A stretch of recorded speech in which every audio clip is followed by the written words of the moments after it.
સૌપ્રથમ 1 ચમચી જેટલું મરચું લઈ લેશું। 1 ચમચી મરચું, 1 ચમચી ધાણા જીરું,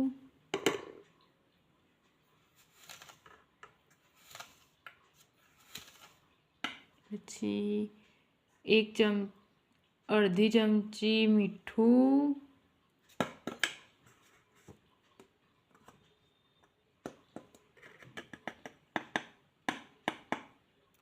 1 ચમચી જેટલી હળદર। જો મિત્રો, હવે આપણે તપેલામાં 3-4 ટેકલી જેટલું તેલ લઈ લીધું છે। હવે તેલ ગરમ થાય એટલે લસણનો વઘાર મારીશું।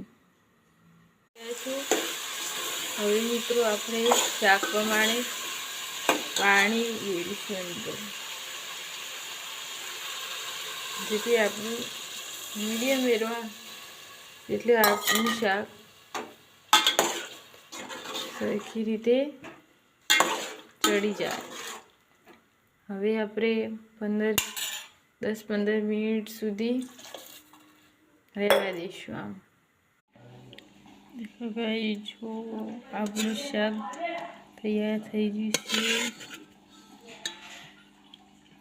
બટાકા અને